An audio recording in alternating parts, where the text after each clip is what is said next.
No more Adamic chains, no mosaic bonds. The age has awakened its house to disarm.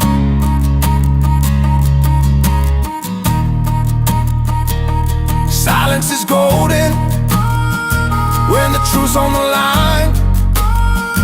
The Messiah's come, he's never left behind. So raise up your glass, toast the dark and the light, for the facts cannot fade in the heart of the night.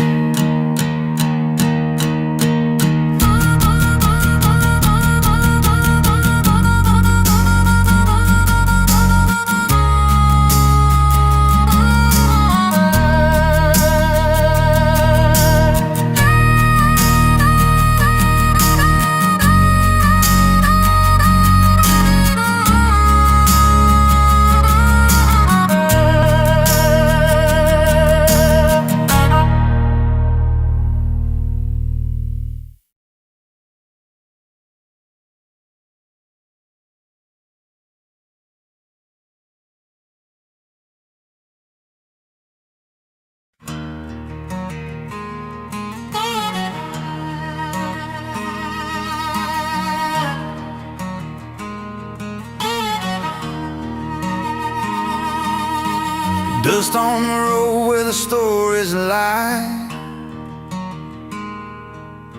echoes of faith in the midnight sky. In 70 AD the temple fell down, silence fell heavy on this ancient town. 40 long years, not a word to be found. The Savior had come and the world turned around. They said it was over, the trumpets had blown, but heaven had sealed us a place of our own. In the ashes of fear, in the ruin of pain, the silence became a testament, loud in its name. Oh, the Messiah's here, the promise stands tall. In the quiet of night, we ain't lonely at all. Voices from the past, they don't fade away. Silence holds the truth in the light of the day. When the dead are raised up and the living change, thank you, world, for the silence that reigns.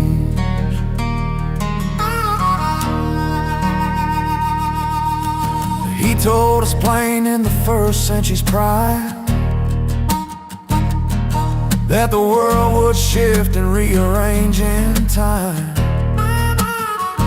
Not a word from the followers, not a sound in the night, just the clock cutting deep on that fateful sight.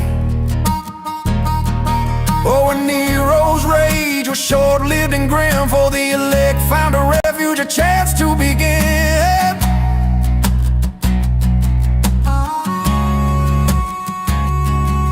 Through layers of history and scars of the past, the echoes still linger, the truth holds steadfast. Here, the promise stands tall. In the quiet of night, we ain't lonely at all. Voices from the past, they don't fade away. Silence holds the truth in the light of the day. When the dead are raised up and the living change, thank you, war, for the silence that reigns.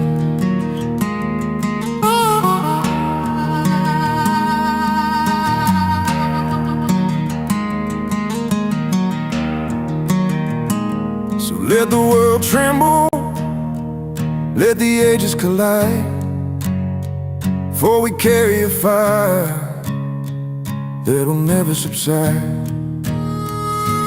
40 years gone, but the echoes still ring.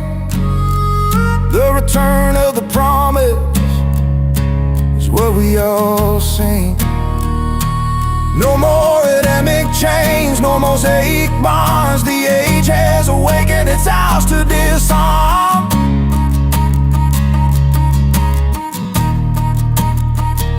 Silence is golden when the truth's on the line. The Messiah's come, he's never left behind.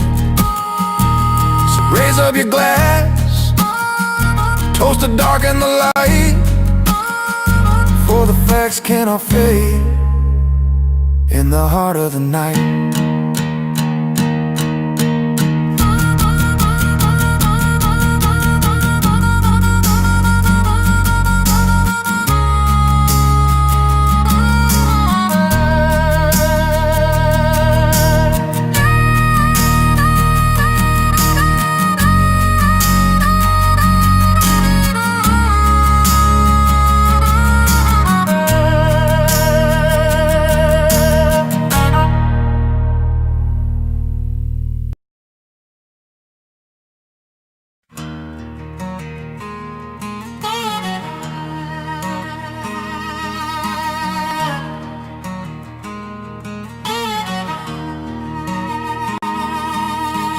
Dust on the road where the stories lie,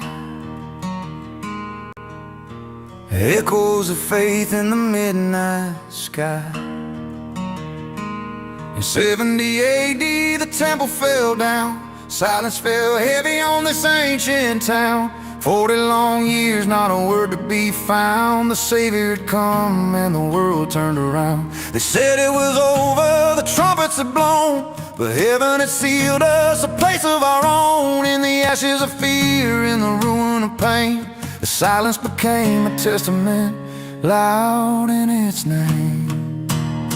Oh, the Messiah's here, the promise stands tall. In the quiet of night, we ain't lonely at all. Voices from the past, they don't fade away. Silence holds the truth in the light of the day. When the dead are raised up and the living change, thank you, world, for the silence that reigns.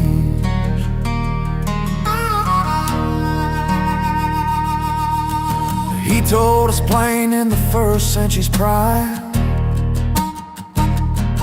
that the world would shift and rearrange in time. Not a word from the followers, not a sound in the night, just the clock cutting deep on that fateful sight. Oh, when Nero's rage was short-lived and grim, for the elect found a refuge, a chance to begin.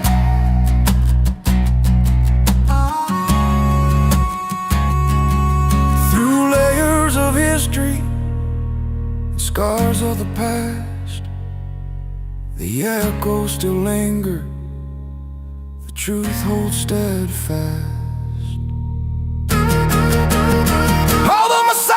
Here, the promise stands tall. In the quiet of night, we ain't lonely at all. Voices from the past, they don't fade away. Silence holds the truth in the light of the day. When the dead are raised up and the living change, thank you, war, for the silence that reigns.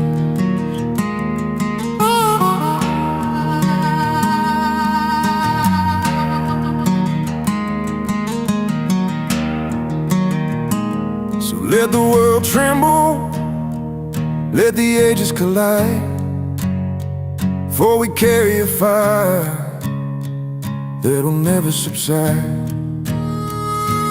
40 years gone, but the echoes still ring.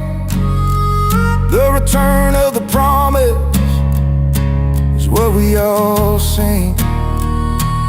No more Adamic chains, no mosaic bonds. The age has awakened its house to disarm.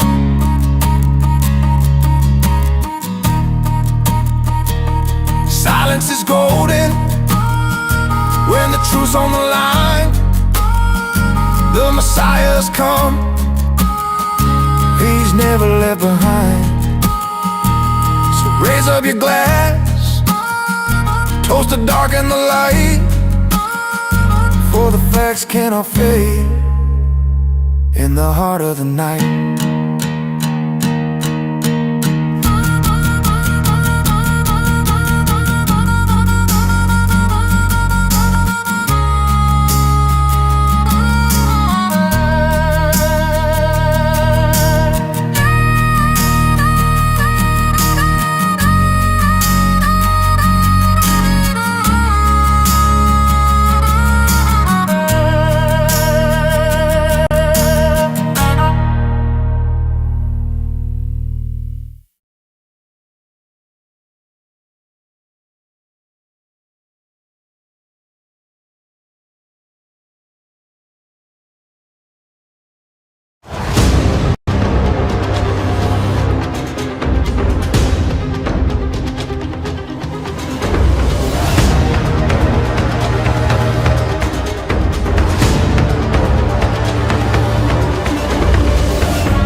Shalom. Boker Tov. You got something on the screen? I got some fire in my belly. You got fire. Fire. We got some fire trying to take over the podcast. We got Kadosh fire right in the middle, coming up from the clean Ristine, if you know what I mean. Shalom Sholiak. How are you? Apostle Peter. Top of the morning. Top of the morning to you, my friend. I've been sitting here bright-eyed and bushy-tailed, just excited to chat with you. Thank you. Thank you. I'm looking forward to this conversation. I think those of you that have friends out there that may want to sit in on this one, this is going to be one that I think is going to be not only really relevant. I think all of our conversations are relevant, right? But you know, this is really something that's been on my heart, and things that have been going on, and I'm just so excited to encourage the saints. So yeah, that's what I'm here for. I don't know about the rest of you. Well, since you're the one that's excited, let's give you the. Well, you might not want to do that. You might want to get all your. As they say in podcasting, take your liberty.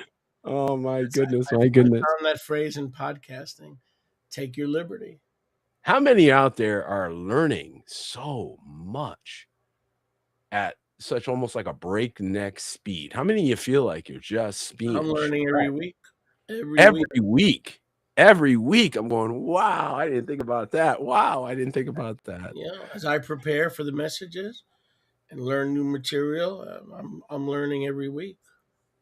Yeah, it's exciting in a lot of ways, but also I think it puts a premium on humility. It puts a premium on, I mean, not that there wasn't always a premium on humility, right? But it really puts the premium on humility because you have to let go of the things you thought you had all wrapped up. You thought you had it all figured out. You had your whole thing worked out. You had the whole timeline worked out in your head. You had it all sorted. You were all done. You didn't even look anymore because you just had it all summed up. All figured out. And then here comes truth. Here comes whoops. There's a few facts you didn't know, and a few details you kind of skipped over. You want to throw those in and see if your formula still works? It doesn't. Ooh. I'll tell you, Apostle Peter, when I went from God, Senor, and to Yahusha and Yahuwah, I literally had to destroy hundreds of teachings. Now, you can imagine how I felt, because some of those teachings can imagine how you felt. Yes, sir, I can. Some of those teachings were spot on, and they were birthed by my blood, sweat, and tears.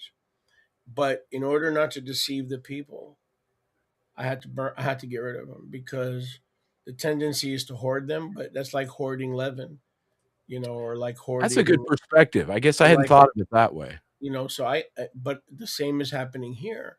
You know, I'm at another, all the pre-dispensation, millennial,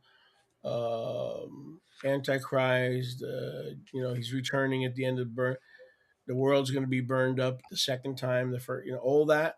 I've got more stuff to destroy. So, um, the rubber meets the road. Before we get into today's topic, the rubber meets, because you're talking about humility. Humility is not just I'm sorry. Right. Humility is, are you willing to undo what might cause damage to others? Come on now. not That's just the to fruit yourself. being me for repentance right there. But you got to. I mean, I'm willing. I'm not saying I'm humble. I'm just saying that I'm willing to destroy old teachings and things that are clearly not full revelation, that would cause my brother to stumble. I don't know if that means I'm humble or I'm just the fear of Yahuwah. Well, that's a good thing that you brought that up, Maybe because it's I the fear struggle of with that. Yahuwah that I don't want to face him one day. And he said, I dumped this into your lap, but your pride or your book sales or your whatever were not willing to change. I don't want to have to hear that, and I don't want to have to deal with that. Well, I wonder if some, especially for me, and I'll just say this for my sake. Maybe somebody out there will identify with this. Sometimes you have something, you're right. You have something that's, in my life it happens a lot. I'm sure in Sholiak life it happens a lot. You have cutting edge things, something that no one's heard, or very few people are walking in. And on the one hand, you want to share it. On the other hand, do you want to pummel it? And that's where I struggle, is where does the sharing stop and the pummeling begin? You know what I mean? When are you pummeling somebody? And that's where I try to find the line. I try to find the line between, I'm sharing this. This is what it is. This is the truth. This is what I believe. If you look at the scripture, here's what it says.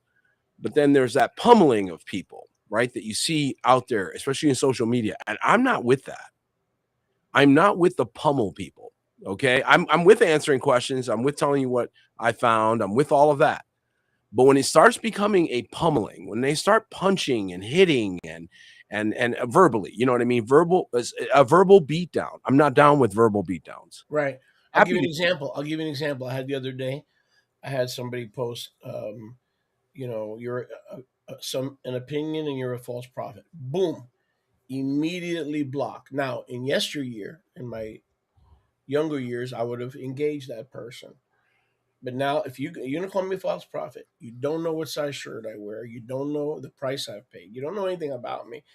Okay, I block them. If you cannot engage, it doesn't even have to be in respect, as long as it's sans accusation. You follow me? Little French, sans, sans, without sans accusation. I'll engage you, but if you're gonna just start calling pejorative terms without even, no, I'll just block you. I'll only waste my time. So, right. Yeah, I mean, it's the fear. I don't want to get into fear today, but the fear of Yahuwah is what I'm willing to take any book off the market. I'm willing to take anything that would mislead people, not because I'm a saint, even though positionally I'm a saint, because the fear of Yahuwah is greater than the need for another $20 or $40. And I'll say this, even if if Yahuwah told me the RSTNE is misleading and is causing people to causing stumble, harm, right?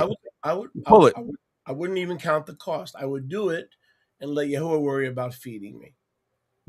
Because see, but they don't understand that. See, now I know your heart. I know what cloth you cut from. And so I know that the words you say and what you just said was packed with absolute pure, I will do this. Don't try me.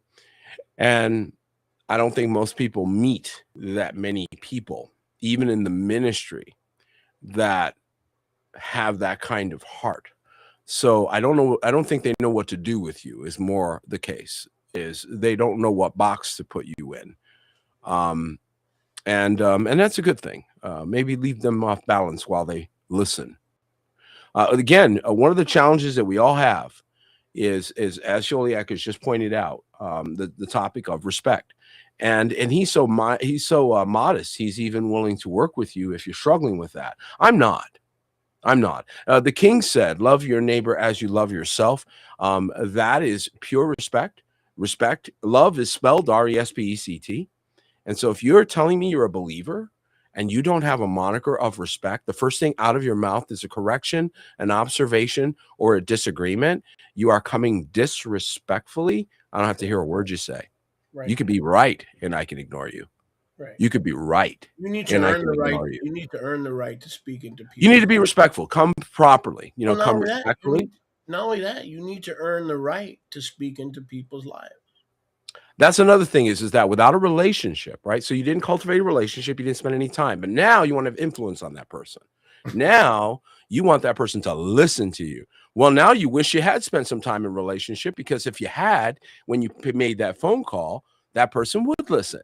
But because you don't spend any time, you don't care about them, you didn't demonstrate authentic care over time, constancy, which is what the scripture talks about.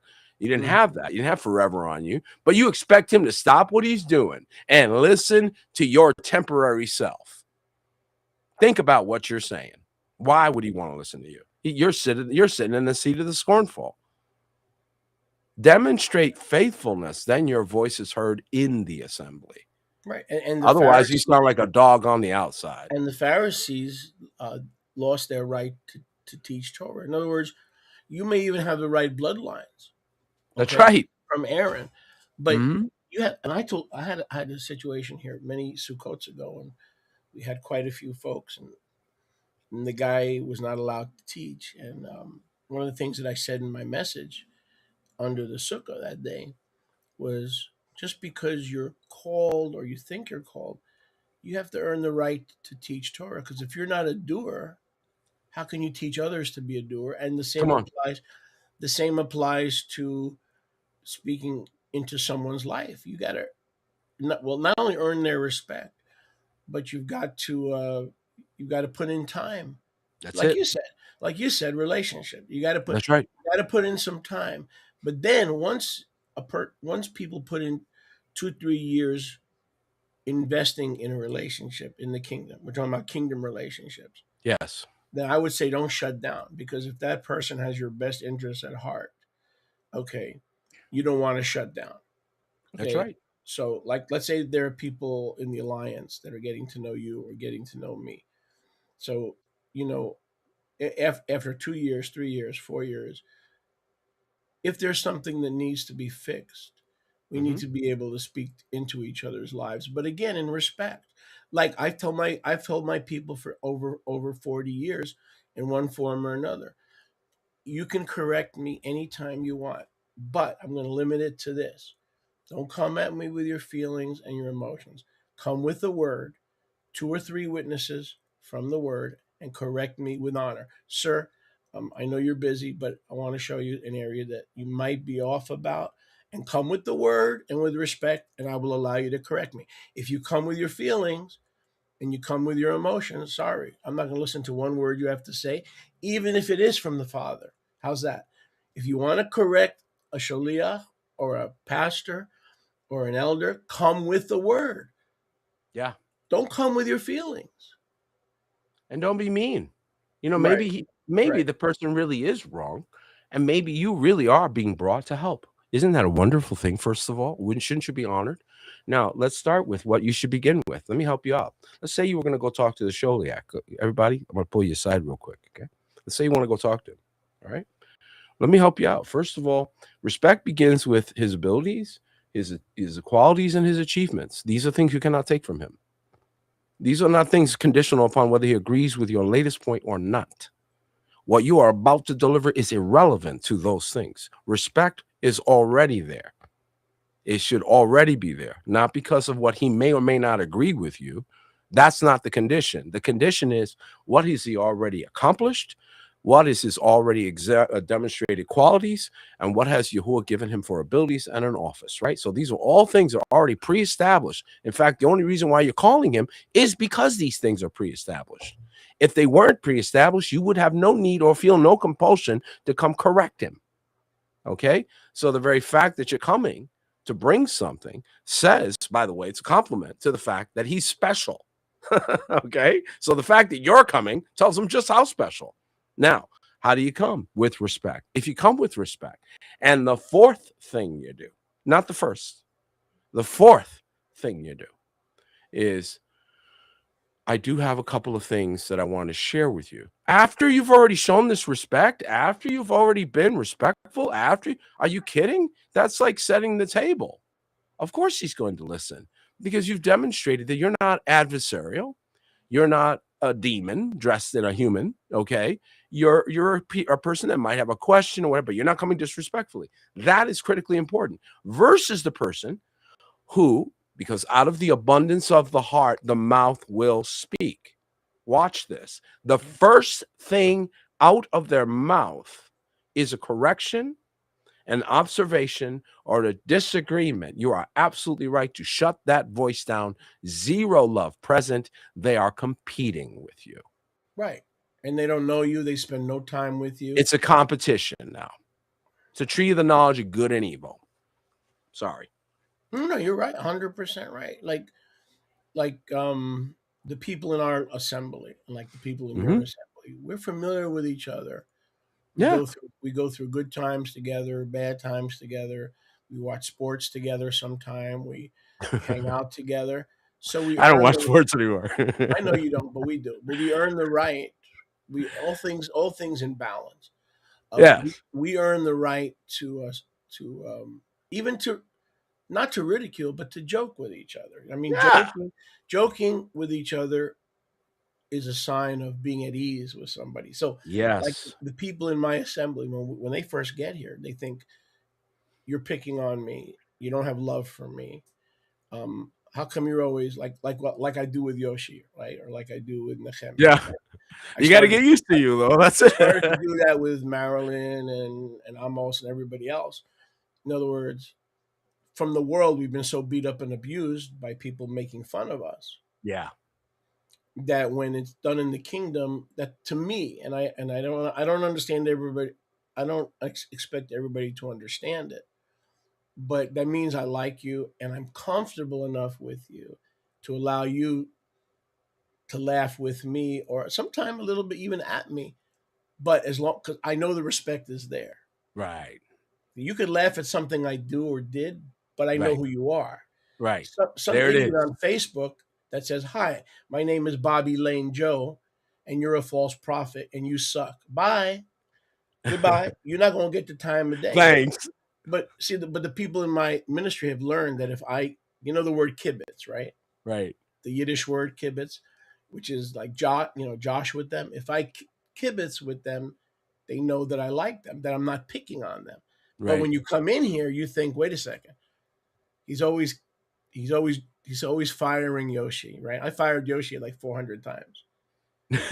If he doesn't know my heart, then he would revert to the old man. Yes, which was not a very nice person. I was gonna say, don't make Yoshi mad. So, but they've learned that it's the father, joking with theirs, So anyway. And that's right. That needs to be earned. That needs to be earned. I'm sure you can. I'm sure you can make fun of Peter, not make fun of him, but laugh with him or make him laugh. Okay, in something he does, and he won't take offense. But you just can't come off the street. Yeah, you definitely, and I think everybody knows that. I think people with any basic moniker of common sense knows that if you've developed no relationship, you spent zero time with someone, and you walk in the door. And you think you're going to drop some knowledge on somebody, you know that's going to get vertically filed. I mean, come on, man. Everybody knows that. It's going to get vertically filed. And so, by the way, you need a second witness, too. It's another thing. What are you, Lucifer in the garden here? We need a second witness, okay? So you deliver your message and leave it. And that's how that works. Maybe you're first, maybe you're second. You don't know. But I'll tell you this, if nobody comes to back up your word, then we know where to vertically file it. Yep. Somebody comes to me and says, "I got a word from you." I said, "Okay, I'm ready." But wait a second. I don't know you. I don't know anything. Before we begin, what assembly are you under? Who is your covering? Well, I'm Jesus. Well, no, I didn't ask you that. Where is your assembly? I don't need no stinky shepherd. Then I don't receive the word. Exactly. I do not receive the word. I said, "No, thanks." That's right. I said, "Sir, I'm a little bit busy right now. I'm sorry." No. That's right. You know why? Because if you can't get the basics of the kingdom, i.e., he adds to the assembly, such as should be saved, that one skipped you, You can skip all the rest. You can go ahead and skip the rest. Because again, the tree of the knowledge of good and evil, the slave maker, okay, the slave maker over there, that one gets your brain operating in a self-destructive cycle. Yes, it does. And you know how? By making you compete with everything around you instead of walking in unity and love. That's what wisdom does. Wisdom walks in harmony. Whereas the tree of the knowledge of good and evil, the death tree, says, I'm right, you're wrong all day. All day. And that's what you'll find people who are still poisoned by that tree. No, I'm right. No, I'm right. No, I'm right. No, I'm right. None of you are wise when you do that. Right. Because it doesn't matter about being right. What matters is being righteous. Righteous. Yep. Okay, righteous. That doesn't mean you're always perfect. That means sometimes you have flaws. The righteous man falls 7 times, but gets back up. That's what makes him the righteous man. It's not that he makes the mistake. If you were only looking for mistakes and you're looking for some flawless people, by the way, you find some flawless people, please leave them alone because you'll mess them up. But, Yep. you know, you're looking for flawless. You're looking for this thing that doesn't have any error. What do you need it for then? What are your eyes for? Aren't you spotting error? Yes. Well, then you're needed. You're a filter. And instead of using that mouth to disrespect, you should have been using that mouth, number one, to intercede, because any discernment you had was your first responsibility was to pray for your brother, not to come complain or talk or what have you. You're going to talk first, go to the throne, then to the phone. Secondly, caring enough about your brother to lay your life down. That might manifest in a very long, detailed letter where you spent hours making a very clear, respectful point, not something off the top of just off the cuff, but sacrificed your time, sacrificed your life to say, let me spend some time sharing this with my brother. And maybe, just maybe, he might hear me. And you send that with enough love and enough respect and lay your life down for your brother. It's going to be hard for him to not receive that. Right. But you see how much energy you're putting in? It's called an energy match. And in science, in the natural world, there's a truth that they say no energy can be created, right? Let's go with that. What you give in is what's coming out. When you have low energy in, what are you expecting out of this relationship? Let's step it up. Right. You want influence? Step it up. So Yahweh had put on your heart the topic of fear and courage. Yes. In life and in our day. So like Amen. we say in podcasting, take the liberty. Well, the fear element is a reflection of a lack of information. Fear is a reaction that we have when we are missing data. And that's just my opinion. Now, what the scripture tells us is that the spirit of fear has torment. And why are we tormented? What is it that sets us free from torment? The truth. The truth. So one of the things that we all suffer from is the penalty or the side effect of mass deception, of a lot of lying. Lying that we didn't do to one another. In other words, you and I didn't write some of these falsehoods, and we didn't do all. We're uncovering them, but we didn't put these traps and snares out there for people. We didn't. We're not the ones that twisted words like glory or holy or things like that. We didn't do any of that. We're undoing things that we're finding. So those that have that kind of heart, they're kind of on board. Ooh, I found another thing. Hey guys, I found something. It's a team effort. But when you feel assaulted, watch this now, because instead of defending the truth, you're defending a philosophy or a doctrine or a creed. Okay, you're defending a creed, a Christian Talmud. All right. And you didn't even think of it that way, but you're defending it. You're like literally ready to die for it. And you didn't even know where it came from.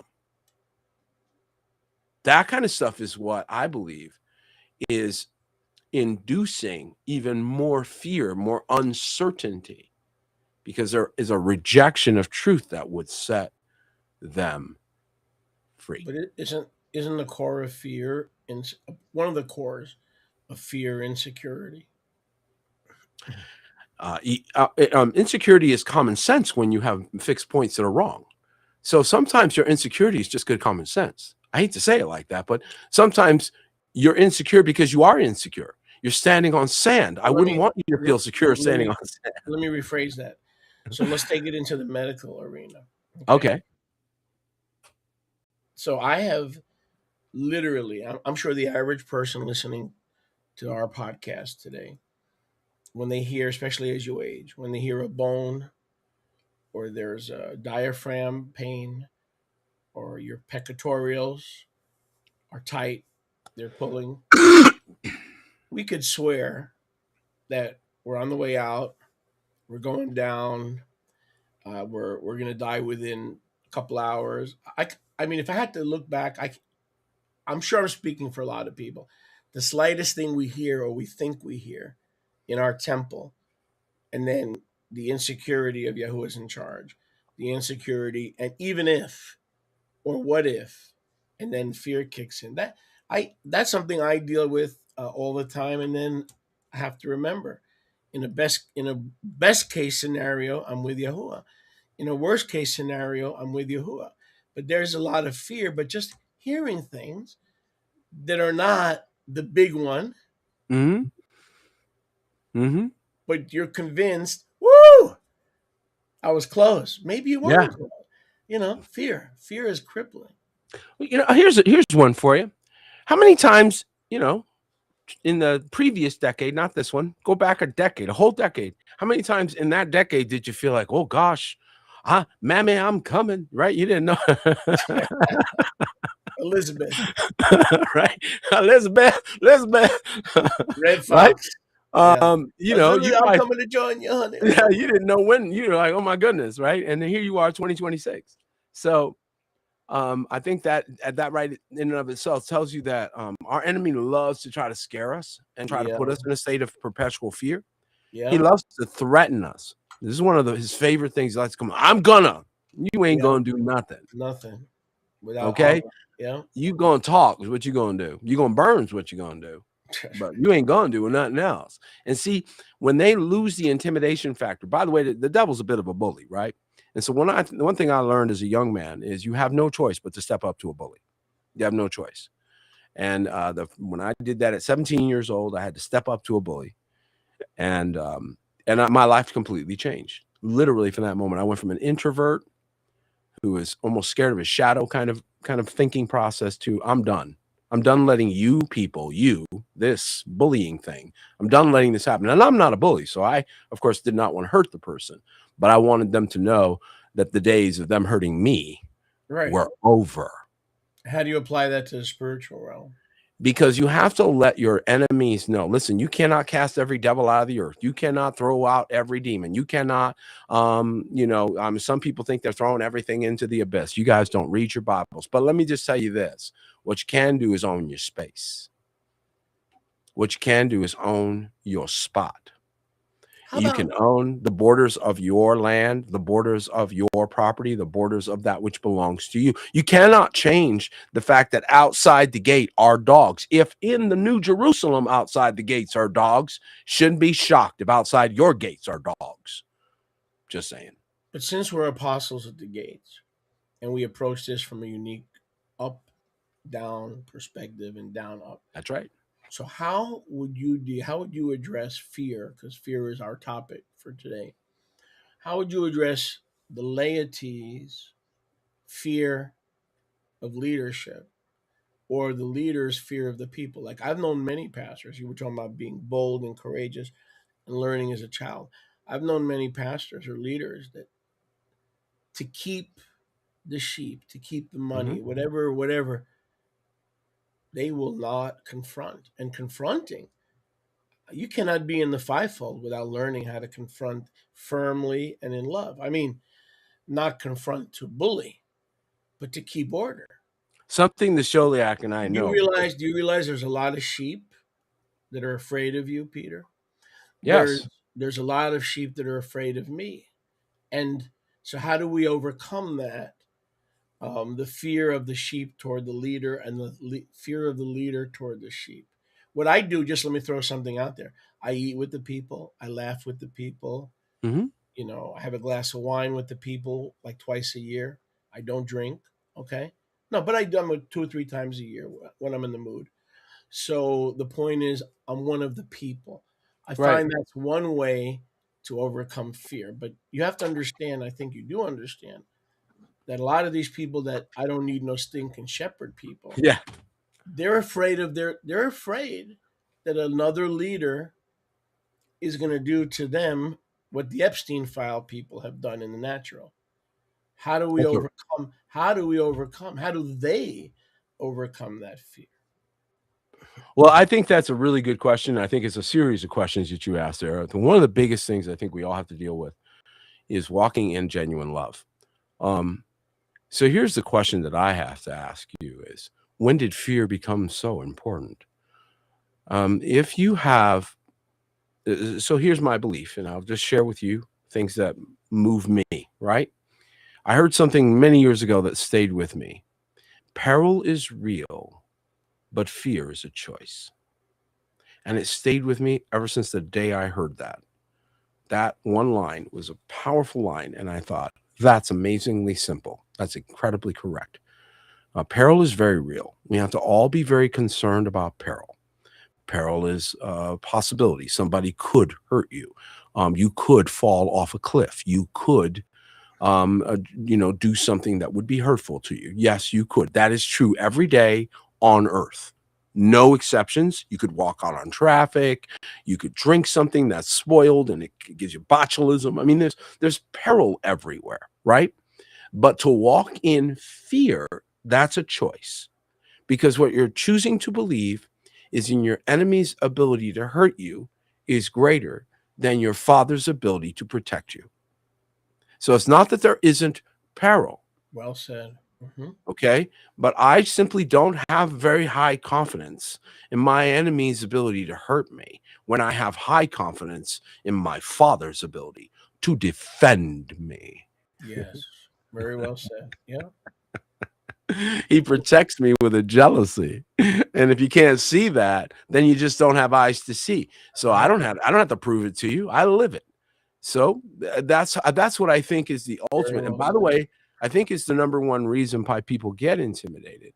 If you were easy, in other words, if there were low-hanging fruit, okay, things that they could pick up any given week and just throw in your face, they wouldn't be intimidated by you. It's when they have to go back 5 years, 10 years, 15 years just to find something that they think they can dig their teeth into. They have to go back that far in their own lives. No, they can go back the next week. So that's what intimidates them, is your walk, your intensity, and your consistency. But that's just what we're called to be, examples onto the flock. Yep. That was very powerful. Your consistency, and your walk. That's very powerful.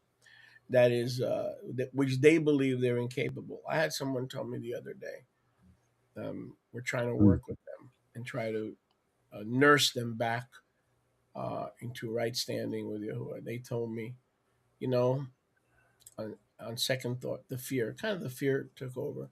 She said, on second thought, I'm not good enough to be part of your ministry. You guys Way are, up here. Yes.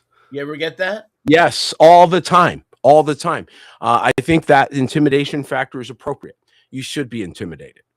Good. Hold on to that. I used to think, oh, let me reduce that intimidation. Oh, let me buy you some donuts. Oh, let me make you feel more comfortable. I've come on the other side of that. Shake good.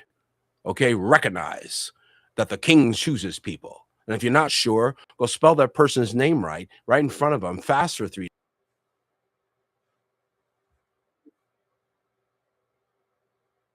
I'm Don't sorry, have that. we keep losing connection here. I don't know what's going on, That's but all right. It sorry. happens sometimes. Yeah, yeah. If Go you ahead. don't do that, then you don't end up with the breakthrough. Are we still on? Well, I want to visit that some more. So We explain are that. still on. I don't see messages. So are we still on? We're on here. We're Okay. on. All right. Let me see. We're broadcasting. Okay, good. Good. So let me. I want to just stay on that for a second. Please go into that a little bit deeper. The The I'm not intimidation good enough factor. for your Let's talk about ministry. I'm not good enough for your ministry. that. Yes. You guys are like way more. I don't know, dedicated. I don't want to be controlled. How do you? How The do word you? I hear is intense. Yeah, So yeah, that's yeah, the yeah. word I hear. I hear that too. Yeah, Yep. You guys are intense, man. Right? intense, intense. Yes. Yes. And yes, I'd rather be in the tense than out of the tense. Because the tense is very important to know the proper tense, especially when you're reading the word. Okay, rightly dividing the word of Yahuwah requires you remain in the correct tense. So being in tense is a good thing. I also believe that you're hot or cold. And so those that are trying to make lukewarm acceptable will find us problematic.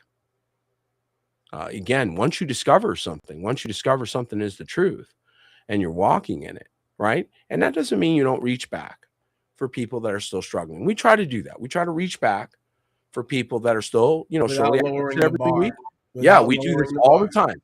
We don't always make you stay up with us on the very cutting edge. We know that it takes a minute. When Sholiak began talking about the Parousia, all of his congregation now had to start doing the study that he'd already been doing.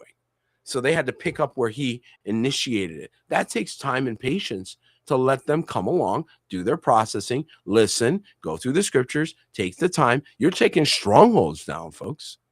Those don't go down easy. And there's clearing debris. You don't just knock the building down. You got to bring in the bulldozers to remove all the debris. There's a lot of debris. How many of you have ever found yourself singing some song or saying some stupid statement that came from a long time ago? And you're like, what's that still doing there? Yeah.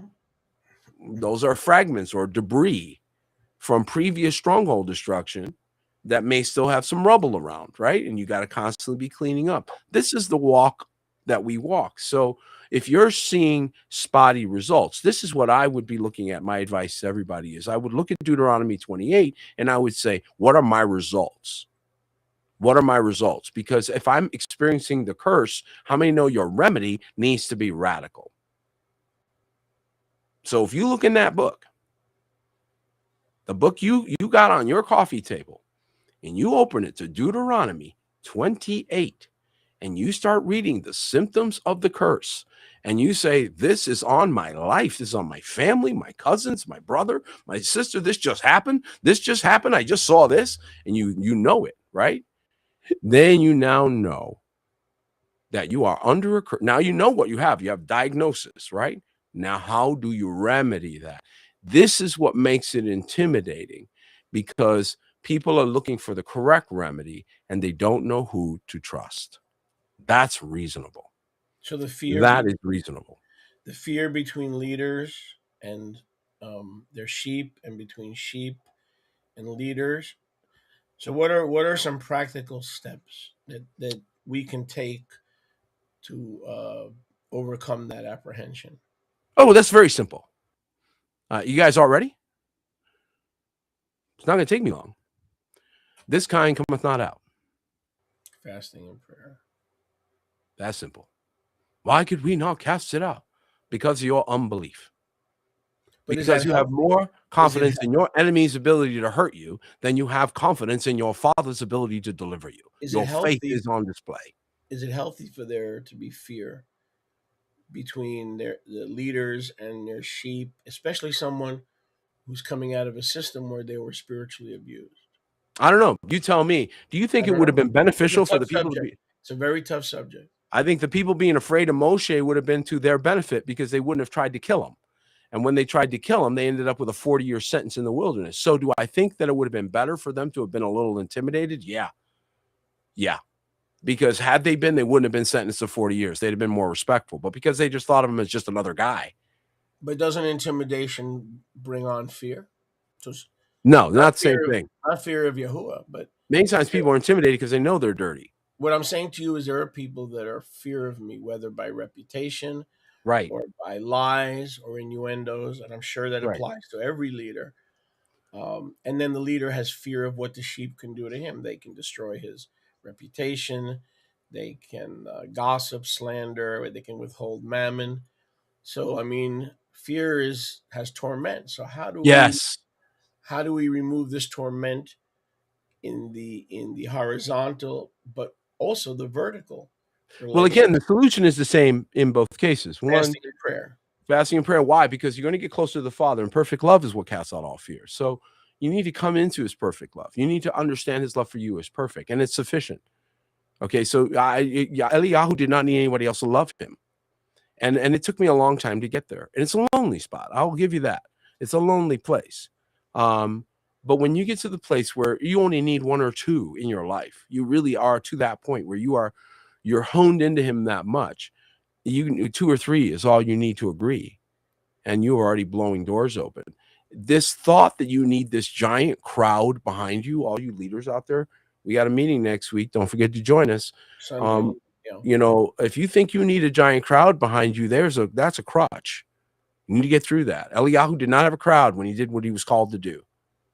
They became his crowd. Let me give you an example. Like I've had fears over the years. Mhm. Tell me how you see it.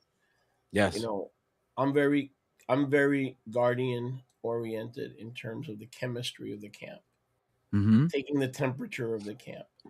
And I have a fear, even though fear has torment, I got that. But I have a fear of taking the wrong people back. It's a good fear. To mess with the chemistry of the saints. Let's say you have perfect shalom, Mm-hmm. and you want to take back an individual or individuals, and you know it can mess with the chemistry. So, in one hand, it's wisdom, but on the other hand, I don't want fear to close doors of people who want to be healed, Mm-hmm. people who want to be delivered, Right. because of a leader's insecurity and because of a leader's fear. They're not willing to take someone back into the fold that Yahusha wants to put back into the fold. There's a lot of stuff here. I know the average person may not have a clue what I'm talking about, but you do. Right. You do. So how do we deal with all that? Well, I think our sister Lydia just said it. We have an audience of one. You know, for me, and I said this during 1999, and I said it during the talk that I went around the country. It's been repeated everywhere. I don't preach to the crowd. I preach to the cloud. The great cloud of witnesses. That's my fam bam. And the rest of you are auditioning to be part of the cloud. They're already there. Okay, now to the average person that just heard that, Mm-hmm. that has no pastor, I don't need no stinking shepherd. Just what you just said, they will never draw near to your ministry because you've just chased them away. Because you happen to be right. I mean, you happen to be right. The reason I know you're right is because I'm one of you. Okay, but just understand that's intimidating to someone who wants to put their feet in lukewarm. And they want you to accommodate them. They want to come and join your ministry as if they're doing you a favor, and you get the privilege of serving them. You know, it's like they came to your spa and it's a resort, and you're running like a bellman to pick up their luggage. And that's the attitude a lot of people have when they arrive at assembly doors, as if, I'm here. Are the bellmen coming to get my luggage? Right. This sort of, I'm here, this kind of attitude, as opposed to coming to serve. And remember that the assembly is a place of crushing. It's a place where your old life is crushed off of you, like the cover of a seed, so we can get to the good stuff. Like taking the chaff away from the wheat, that kind of thing. So to think that you're coming into the fellowship to throw your feet up like you're going to a Scottsdale resort, or you're going to, San Diego to have, Mai Tais on the beach. It's not the same. And that mentality, unfortunately, does come from churchianity, because they kept getting the cushion sticker. They kept getting the latte sticker out in the front. They bought the best latte machines. They bought why? Because they went the other way. They're like, no, let's make them really comfortable. So in other words, we keep forgetting that we are the army of Yahuwah, that the army of Satan is well organized, and we want to be disorganized. But I'm just saying what you just said. The rest of you are auditioning. That's right. You preach to the cloud and not the crowd. That's right. Which is true, and it's for the benefit of the people. But someone that hears, well, I'm saved, I've been saved longer than the pastor, and I'm not auditioning for anybody. Okay, I'm gonna come into the assembly, and I'm gonna test him. Their attitude is not like, it's just, there's fear, is what I'm saying. Well, There's I personally believe that one of the things that makes it intimidating is they can't match you. So it's one thing for me to say, okay, I notice this about people. So when they feel like you are literally out of their league, then the only thing they can do is bring you back down to size. Okay, to try to bring you down to a level they can attack you at. So somebody comes along and says something about the Ristine, for example, and my very first words were, "Where's yours? Where's yours?" And well, I don't have one. Then shut up and sit down. And they know that. They know what's coming next because I don't play. right there. Don't You're mess with my abusive. friend. Then they turn around. Listen, he's Yeah. abusive. He's harsh, and there's no love. Do you ever notice that I'm a grandpa. Do you ever notice that the people who leave, it's usually a commonality is there's no Mhm. love here. That's Now right. they may have a nuanced complaint, but the underpinning is there's no love. There's no messianic love here. You're right. And that was a lack of love to attack the brother's work. Listen carefully to what I'm about to say, because what came first, the chicken or the egg? It was a massive lack of love to show no respect for my brother's hard work and to say that it was somehow inferior or somehow came low or came under the standard. Yet you are not walking up. You came empty-handed. You came empty-handed. Do not appear before me empty. And you stood here with no remedy at all, but you talk smack. Man, I'm going to snap one off on you. And I don't care if you don't like me. There's a few people that will. My grandpa brigade will be like, "Get him, Peter." Okay? They'll be, "Get him, Peter." We've had about enough of this childless behavior, people blaming other people for their emotional baggage. Let me just finish this one point. Yeah. This is why a lot of you have fear, because you're afraid of your baggage coming out. You're afraid of your past being revealed. Let me help you out. We read your mail. We only tell you what he tells us to tell you. We see it all. You cannot hide it. You're pretending to yourself that you can. You cannot. You never know when he's revealing to us everything that you're trying to hide. Another thing That's intimidating. Yes. Another thing I hear between leaders and congregants is and this is a big one. This is a big one. Even those who stay in the camp, not just those who are outside the camp and who leave the camp, fear of being controlled. That's a big one. Yes. Control.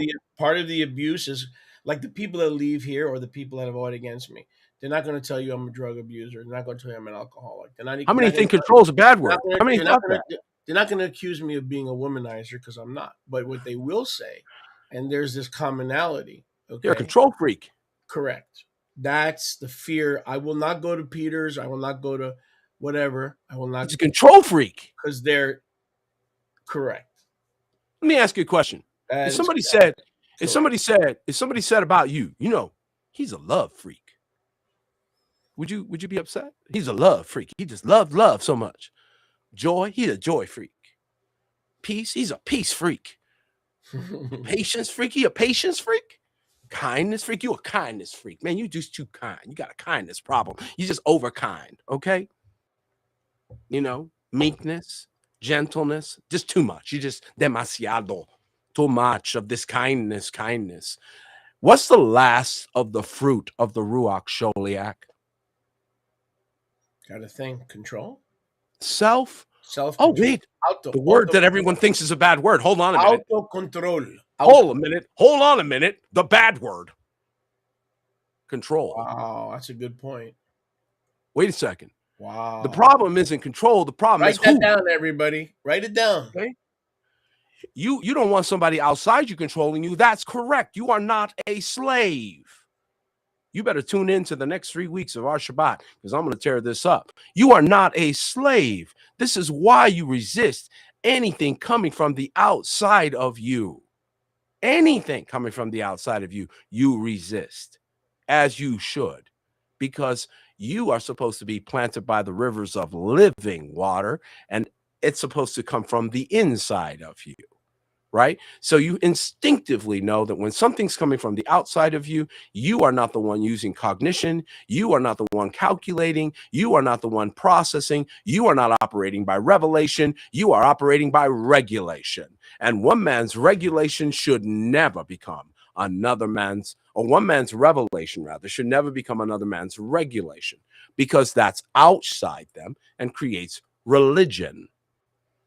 I want you to go alone, go fast, go pray, and come back and say, Yahuwah spoke to me. I got it in my heart.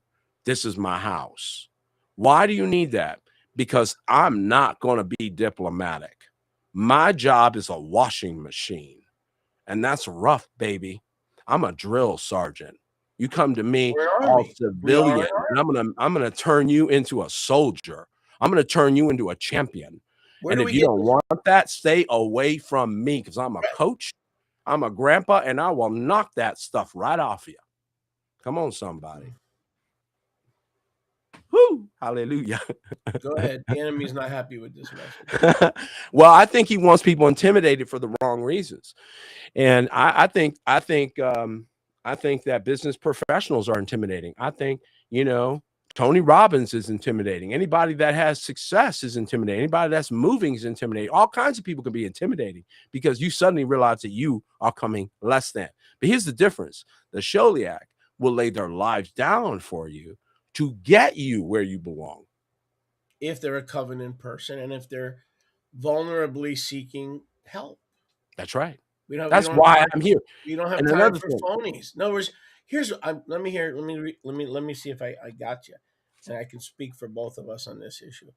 If we see you're a phony or a fake, not only we will not provide services, we're going to come down on you like an apostle. But if you're a hurting puppy and you want to change, oh yeah, you'll find us to be like tender, the most mellow and timid of anybody you could find. The most tender people. Listen, this is the thing. You see right? Two sides. Yes, right? You're absolutely right. You're absolutely right. You saw two sides of Messiah too. Didn't you see his whoof, man, don't mess with him side? You saw that. I don't want people to get the wrong impression. Just because you're an apostle or a prophet, we want to be meek and timid and sensitive with people who are hurting, they're wounded, they want to change. But while they're changing, they're not tearing down the structure that you build all your life, that Yahushua has built through you. But if someone is a phony and they're worried about being controlled, they're more worried about being controlled than they are worried about getting healed. And then we spot you as a fake or a phony, we're not going to help you. We're probably going to dismiss you in one way or another, whether it's physically, and even if it's not physically, it could be in the amount of time that we dedicate to you. You follow me? Mm-hmm. We're just naturally going to dedicate time into the vessels of honor. That's right. Well, we're not going to dedicate and invest our limited time on earth to vessels of dishonor. Vessels of dishonor eschew the covenant. They don't chew the covenant. They eschew the covenant. So if we know you're a covenant person, if Peter knows, or I know, or a true leader knows that you're going to be here for 20 years, regardless of the offenses that will come and not come, then we're going to put more time into you, not because you worship us, Yahweh forbid, but because you're dedicated and you want to change. So what I'm trying to say. That's right. That's good word. The nicest guy. That's right. I could even go with you for a walk in the park. Okay? I could even put my arm around you. Okay? In a proverbial sense. But I've got to know this is a two-way street. That's right. Because you do need to know that. I was going to rebuke me for casting pearls before swine. Let me ask you a question, guys, and I'm going to confirm what Sholiach just said. So he just made several great points. One of the biggest things that we don't want to feel is fear. Now, my wife, beautiful woman, right? Everybody can see Mindy. Everybody knows that she's a beautiful woman. And there's an old song, when you're in love with a beautiful woman, you watch your friends, right? Everybody wants her. Everybody needs her. She's the most beautiful woman they know, right? Okay. So what happens? What do you got to be? Well, you got to be no joke. Now you got to be the sweetest guy.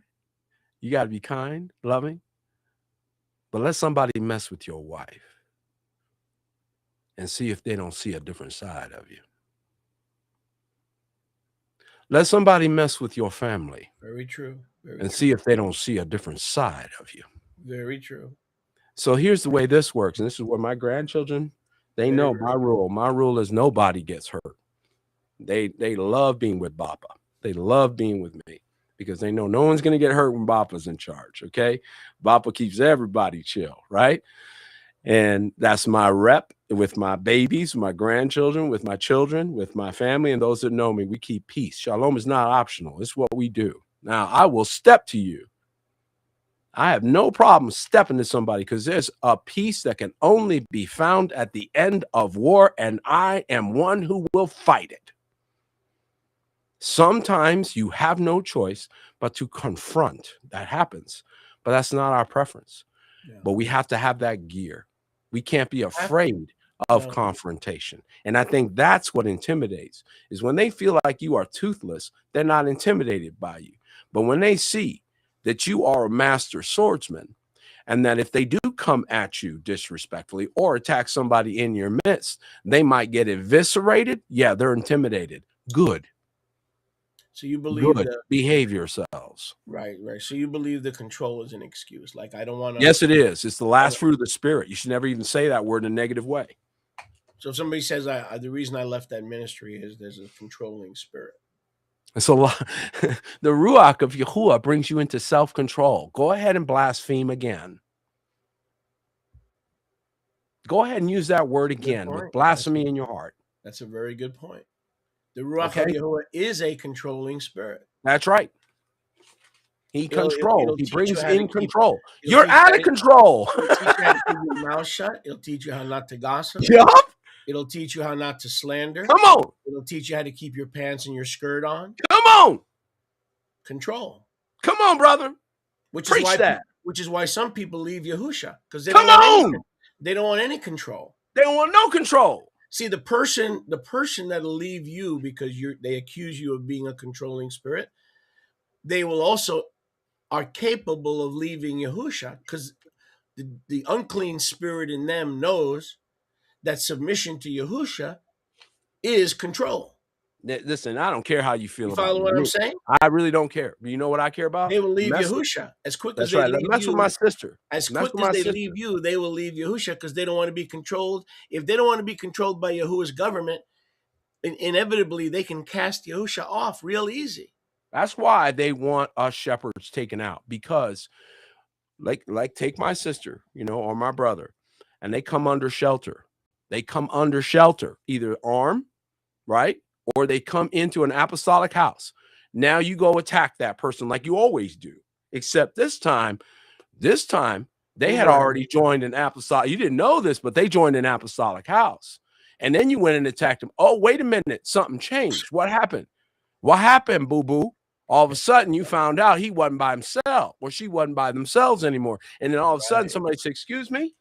What was that? No, I got this. What was that?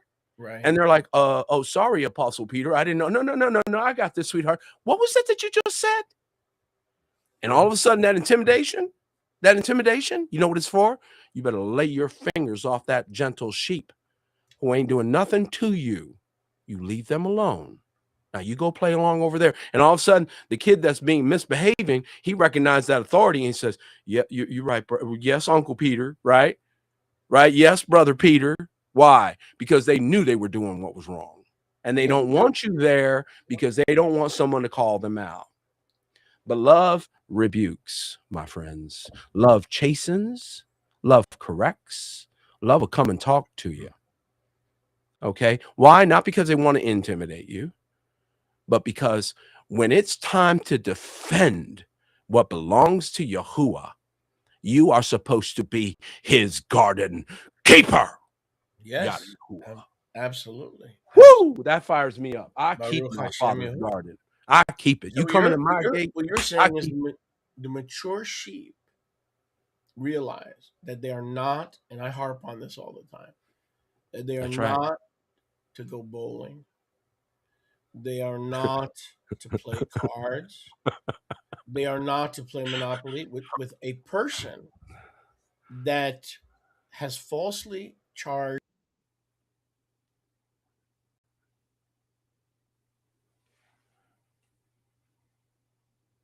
Uh-oh, I just lost your mic. It may just be me. Nope. I just lost your mic. Can you hear me? I hear you. Okay, now you're good. So you are not to eat with them. It says not even to eat with such a one. So I think that as maturity comes upon the flock of Yahuwah, we learn to shield our leaders, because this is an army. This is the That's army right. of Yahuwah. That's right. And people do not understand the term Yahuwah Sabaoth. No, they don't. The master of hosts. It's not it's not just the hosts of heaven that are Yahuwah's army. It is the hosts of Yahuwah on the earth. Amen. We are the army of Yahuwah. Therefore, amen.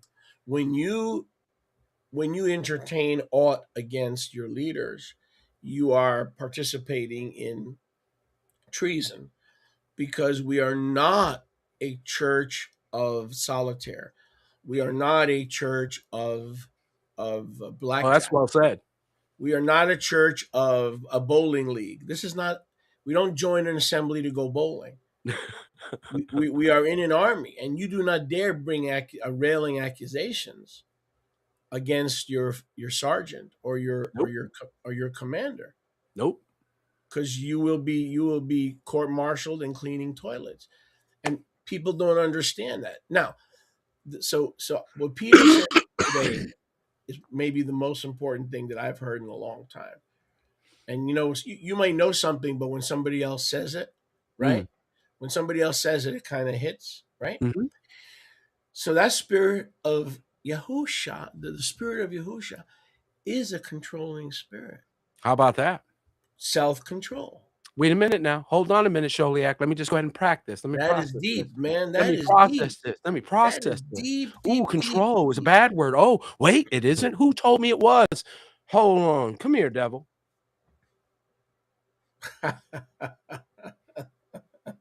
Got me out here saying stuff that ain't even true. Got me speaking things like, well, you're just trying to control me. Somebody need to control that. Okay, I can see the Ruach ain't in control. Wow. Yeah. Right? How many know we can look at people and go, well, we can see the Ruach's not in control. And the fire of Yahuwah, the fury of Yahuwah remains in his people. He makes us ministers of flame. We stay hot. What about when Yahusha said to leaders, turn over such a one to Satan for the destruction of the flesh? Isn't that control? We're controlling the camp. Bunch of control freaks, right? We're controlling the holiness. We're controlling the purpose.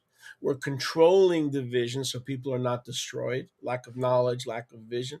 Don't you control the money, and so it doesn't just go everywhere? Don't you control the door? And if you don't control your sexual drive, you'll be doing 50 years. Come on. Or you'll be burning in the pit like all the other pedophiles that think they're getting away with it. All you Republicans, your family values people, you're a bunch of liars. Just like your Democratic counterparts. And yeah, you are getting away with it. But the one who will control you on his terms, you're going to meet him one day, and you will be under control. Trust me. That's like Philippians 2 says, every knee shall bow. Every knee shall bow. That means he's going to control your knees, your mind. You'll be under full control. You're headed towards control, people. You better get over that concept. Okay? That's like saying, I want to be debt-free. What another lie. Luciferian deception. There's no possibility of you ever reaching a place called debt or obligation free. Love will always oblige you to do things that otherwise you wouldn't do, and you'll do more than you would have if you had a financial debt, because love it compels you in ways that no other thing can compel you. So this whole notion that you could ever reach a place where you're obligation free is the most Luciferian nonsense. You might as well just go ahead and make your appointment with the abyss, because that's nonsense. There you have it. So the believer who has a healthy understanding of how the kingdom works, how prayer and fasting is how they overcome fear of their leaders, right? And how leaders overcome fear of a potential harm coming from a sheep. Because Listen, I just heard from a brother who did this exact thing. He didn't know the answer. And like I told you, one second. Like I told you before, and I'm going to admit this because the word says, confess your faults one to another that you may be healed. Yes. One of my fears, and I'm sharing this just to show people that it's okay to share your fears. Yeah. So you can overcome them. Don't just sit in the congregation and shake your head. Go to the pastor, go to the pastor, go to the apostle. Say, listen, I'm afraid of you. I'm not afraid of you, but I'm afraid of your wife. Okay. Just be honest, be open, so these things can be dealt with, right? So one of my fears is allowing people to mess up the chemistry that we enjoy. You understand what I'm saying, but I don't know that everybody can. Now, I would like to have 100. I'd like to have 200, but not at the expense of shalom. Right. And not at the expense of the blessed unity, the bond of perfection. Unity is the bond of love, the bond of perfection. That's right. I'm not willing to mess that up, to take an extra tithe or to take an extra 5 families back. That's always something that I wrestle with. Always something that I wrestle with. I don't know how much of it is insecure, how much of it is fear, how much of it is kadosh, godly concern. I don't know. But that's something I always wrestle with. That. Well, I think it's a reasonable thing to wrestle with. And I think that their internal wranglings is exactly where Yahuwah wants you. Remember, he wrote his Torah on the inside.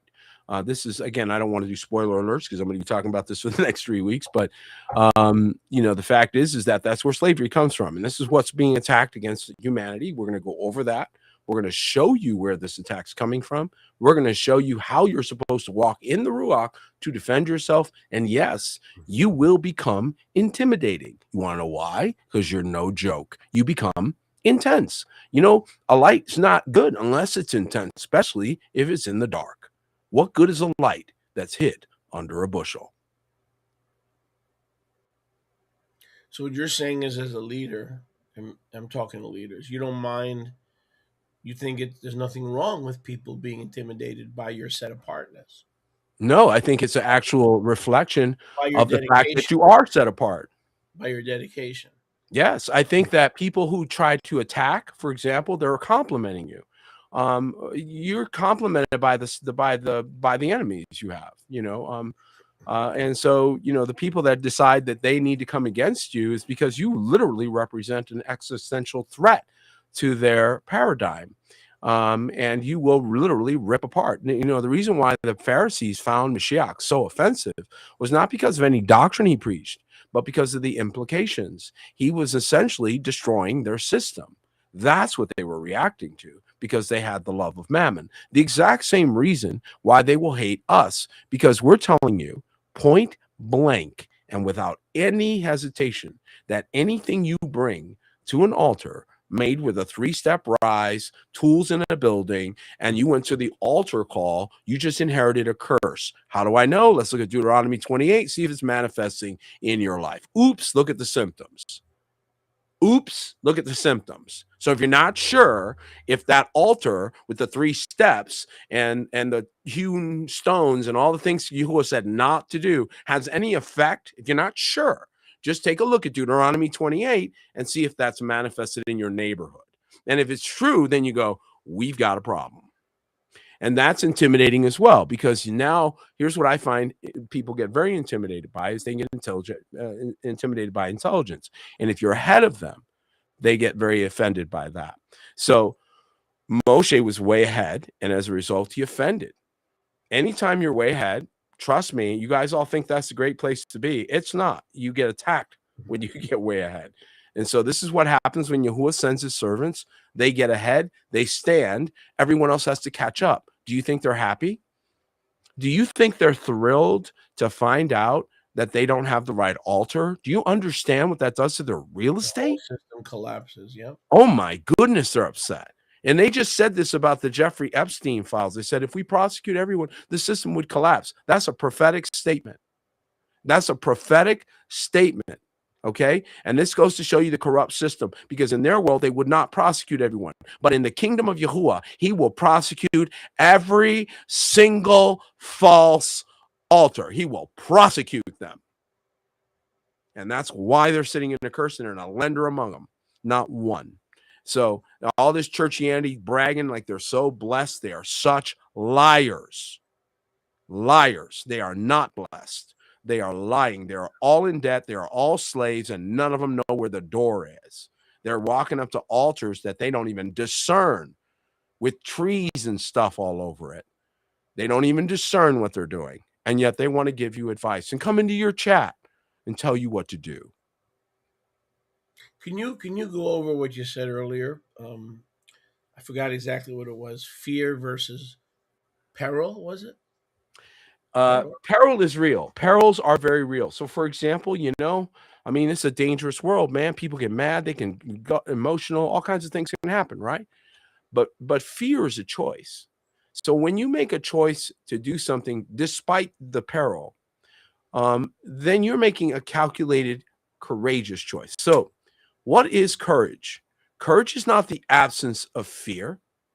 Courage is going anyway. Yeah.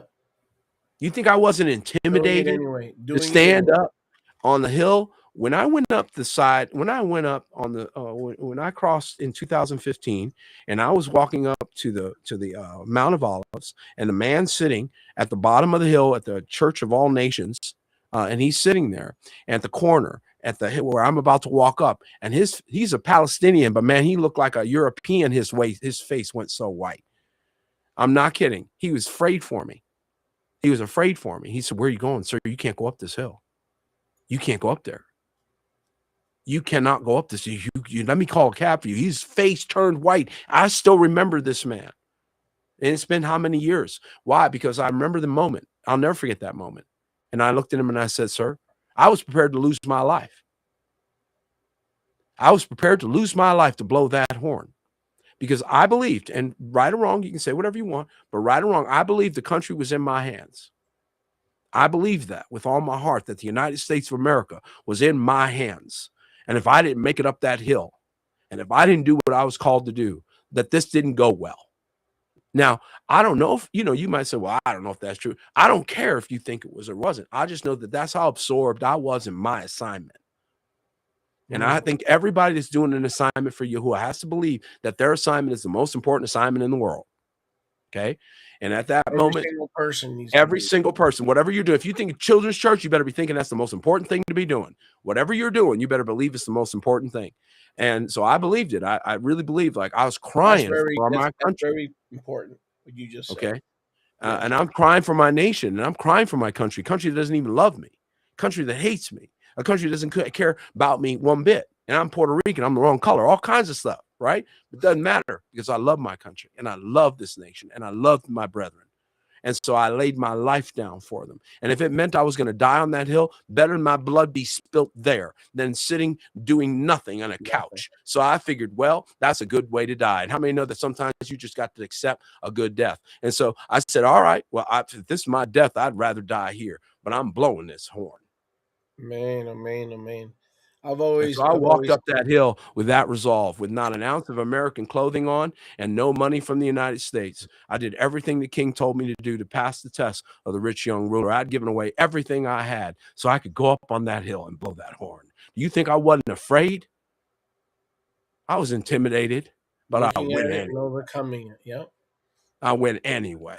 That's courage. So courage is looking right. Correct. So courage is looking at fear and marching forward. That's right.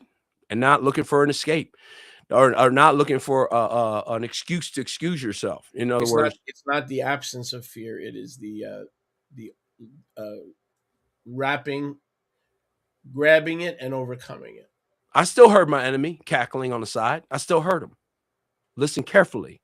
I still heard my enemy on the side over here. I still discerned his voice over to the side. I heard my enemy to my left, and I saw them falling to my right. But my Father spoke to me. Man.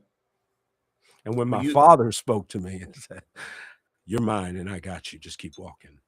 But like you said, every soldier in the kingdom of Yahuwah, amen, must see themselves as doing the most important assignment, even though it may not be, because that's the kind of single eye. Because if your eye is double, if your eye is double, it's evil, right? That's right. Eye is a double-minded man is unstable in all his ways. Now, piggybacking on fear, self, and control, I don't know how anybody can read the book of Yaakov, James, and not see how Yahuwah wants you to be controlled by kadosh leaders and kadosh spirit, taming the tongue. Well, did it ever occur to you you may need a fivefold to help you tame your thoughts? You may need a fivefold to help you tame your proclivities. Come on, man. You may need a fivefold to help you proclaim your tendencies. Not to do it for you, but to hold you accountable. You can't fool them. How could my question to you, to the folks out there, how could anybody read the book of James and resent godly Shabbat guarding piety control by leaders, because every time they've tried to exert auto control, they got into a mess, meaning they didn't have the fullness of the Ruach or enough of the Ruach to exercise auto control. So Yahuwah in his love sent a parakletos, which was a helper, to teach you how to better raise your children. And then get out of your way and let you do it. How to better raise your home. In other words, you can't read the book of James and then throw the control accusation against the fivefold, because Yaakov was a fivefold. He was a mavaker of the Jerusalem assembly, right? And a lot of his theme is control your tongue, control your emotions, control the way you treat your employees, because the master of the harvest is watching you, right? Employees, control your attitude toward your overlords at work.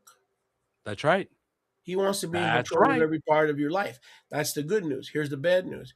Sometimes he's going to use people with 2 feet and 2 hands to get the job done. And they're going to step to you. How many know that we need people that are not afraid to step and say, "Excuse me, what was that?" How many somebody abusing a child? You ain't going to move? You're a nice person. You're a nice guy. I know you are. You're a real sweet man. Okay. I know you are. Okay. I'm talking to all you sweet men out there. All right. And Julie, we're going to get to your question just in a moment.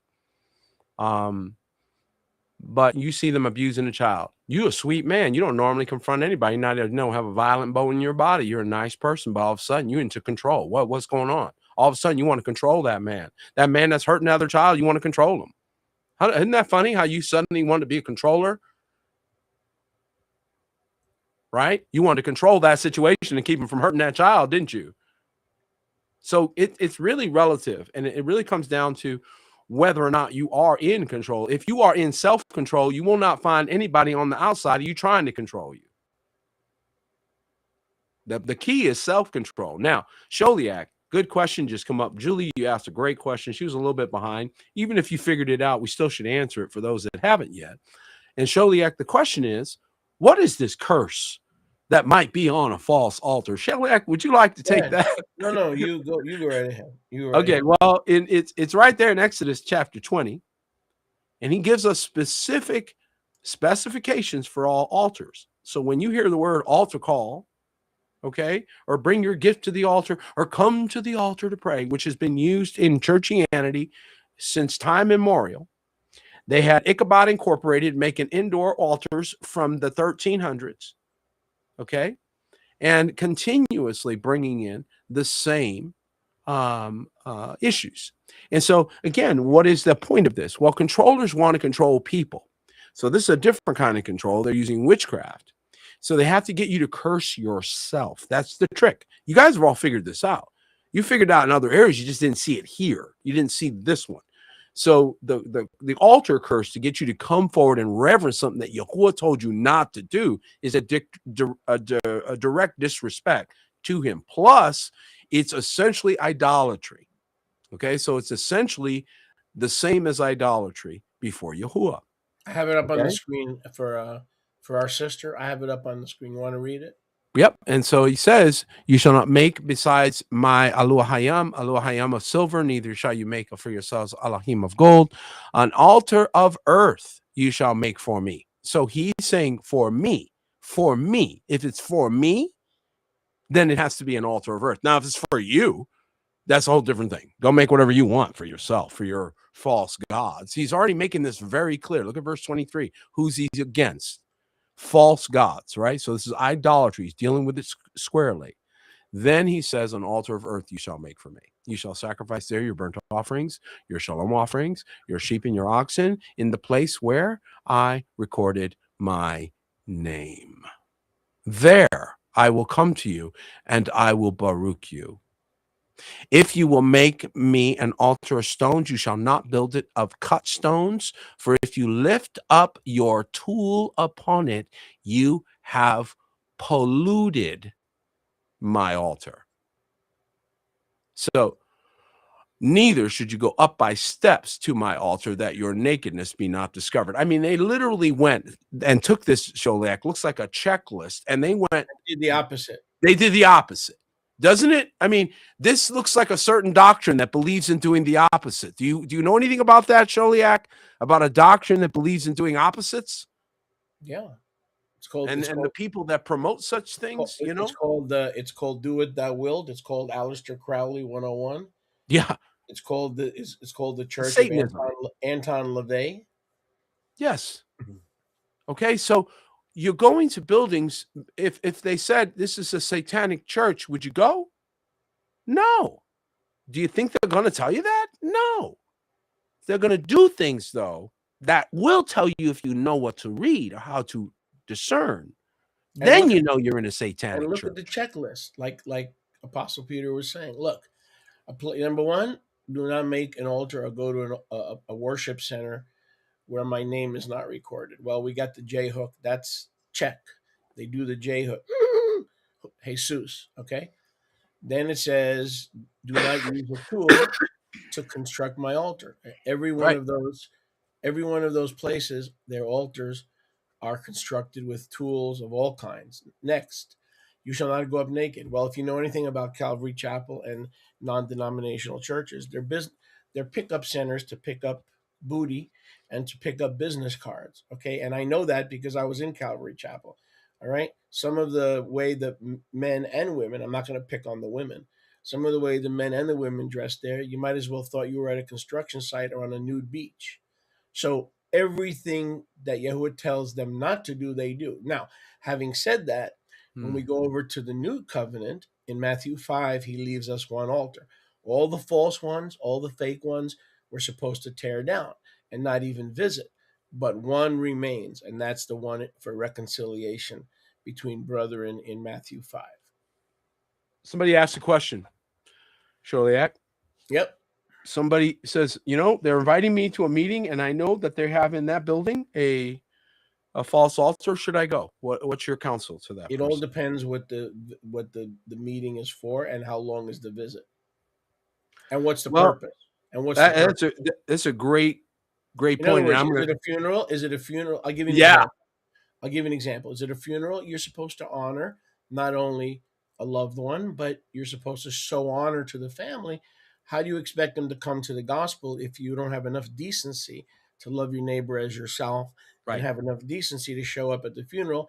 When you tell them about Yahusha, are they going to really listen? No. What they're going to remember is, I'm not listening to anything you have to say because the way you treated me when you didn't come to the funeral in the church. On the other hand, if you want to go to the church twice a month to please your spouse or to please your children, and you're making it a regular visitation, you are not to do so.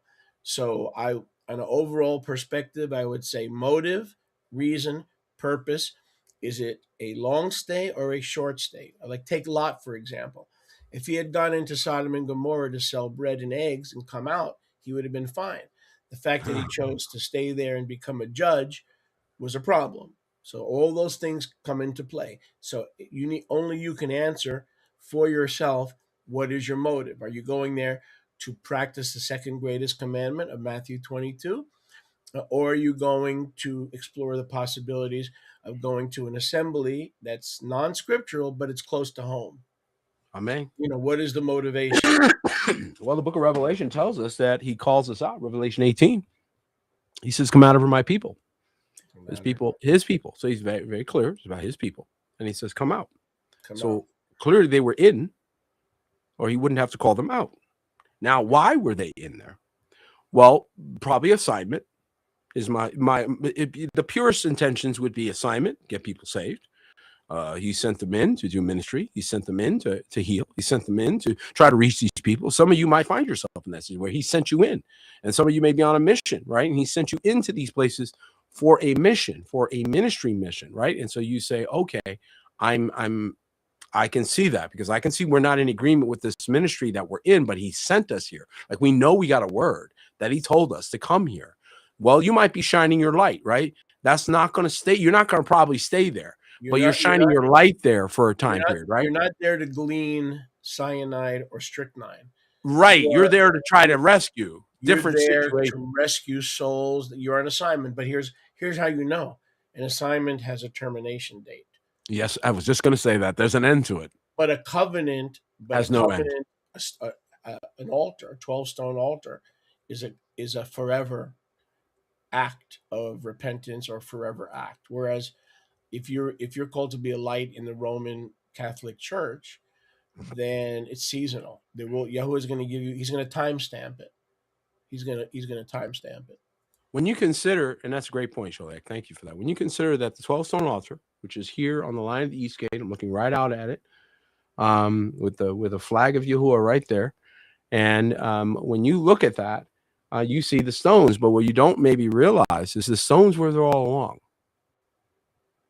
I did not bring those stones. I didn't put them in a truck and none of that. Those stones were right there on that very line, and all we did was uncover them and put them in order. So his altar was always here. It was waiting for you. It was always here. I didn't make it. Permanent. Yeah. I simply took the dirt off the top of it. Yeah. And said, oh, there you are.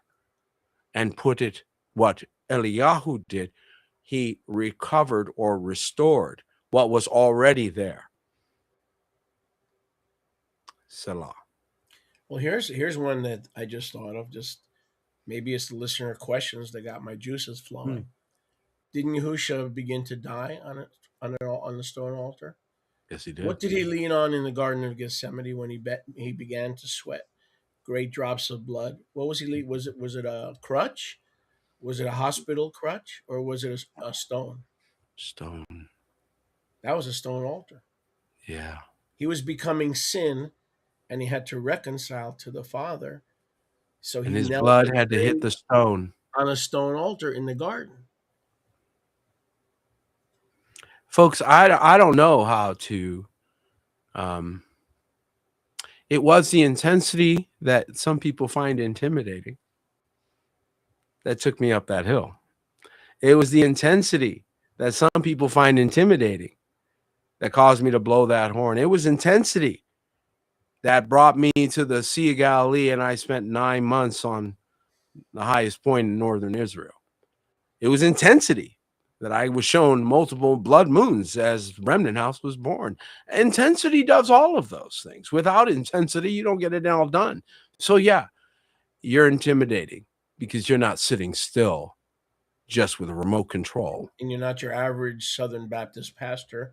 You make demands on the people. And when people hear this is a leader that has a two-way street, we make demands on him. I visit the sick, visit my loved ones, do the funerals for my family. We make demands on him. But wait a second. He's making demands on us. Oops. That's right. That's the wrong place because it's a two-way street. No, that's the right place. When Peter makes a demand on you, it's because he wants a relationship. He doesn't want a one-way ticket. It's not a one-way I can't. I can't impress that upon my people.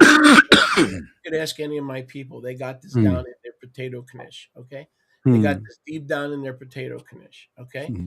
that Shaliach will be there for us. Is there, if there's a funeral, there's a wedding, Yep. there's sick. I visit the sick. He's there for us. But this dude expects us. He expects us to bring food. He expects us to help with the cleaning. This dude. In other words, this is a two-way street, children. Yeah.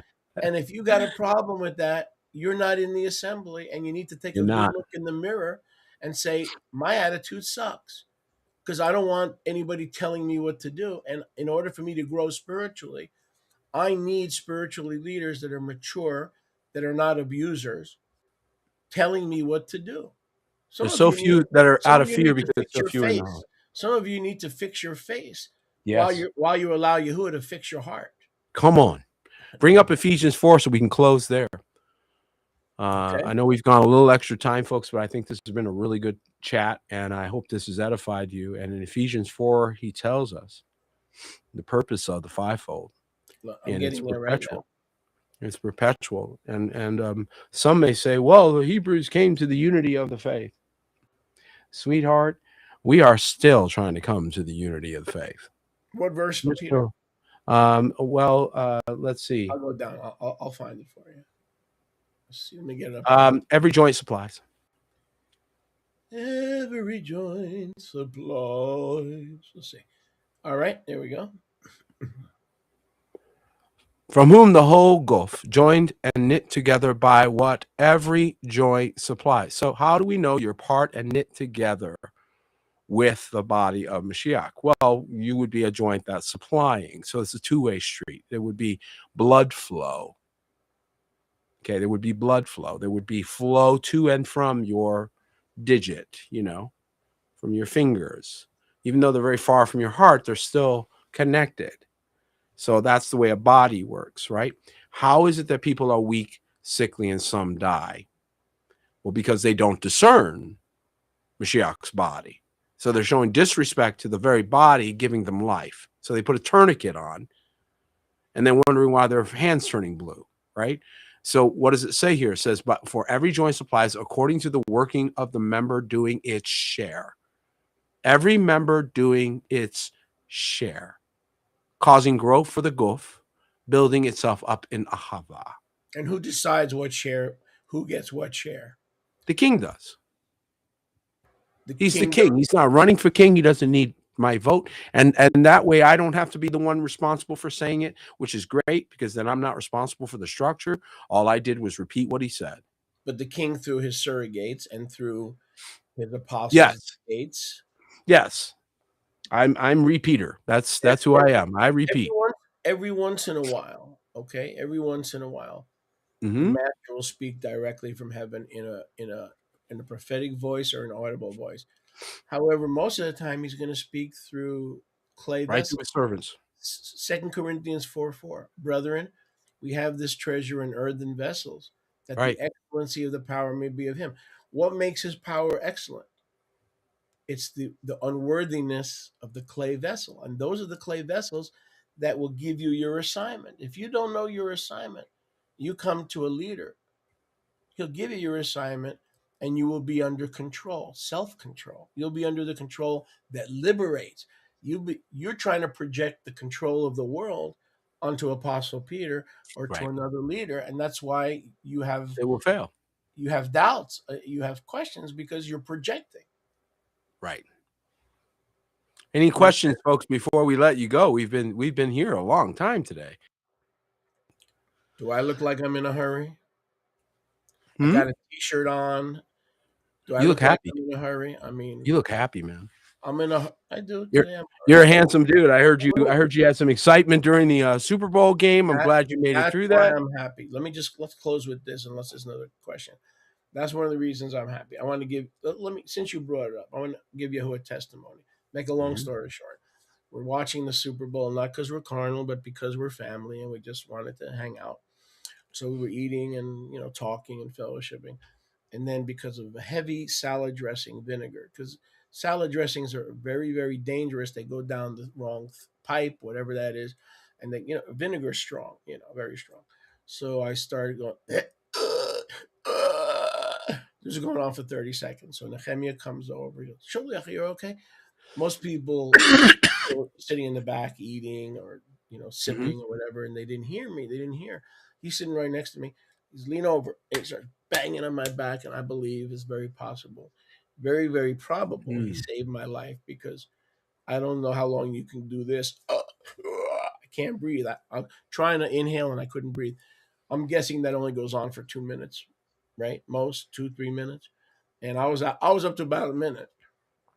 So yesterday, Yahuwah spared my life, and this is probably the 100th time that he's done that. So I want to give the King of all Kings the esteem and the honor for extending my life. And if he takes me into my 80s with sound mind and sound bodies, I'll be grateful to him. Not because I'm afraid to die, but because, like Paul says, I want to make more children. I want to keep sowing my seed and making more children. Amen. Amen. And Julie asked a question. So you're also keeping Shabbat today. Why would you ask that? That must be lunar Shabbat. We need to tackle that another time. Oh, I see. That must be a lunar Shabbat thing. Okay, we'll tackle that Julie, at some point. I was into that for 5 years, and I can show you the fallacy in 30 seconds. If you allow me, Peter, 30 seconds. Happily. The biblical lunation, the astronomical lunation is 28 days. Let me say that again.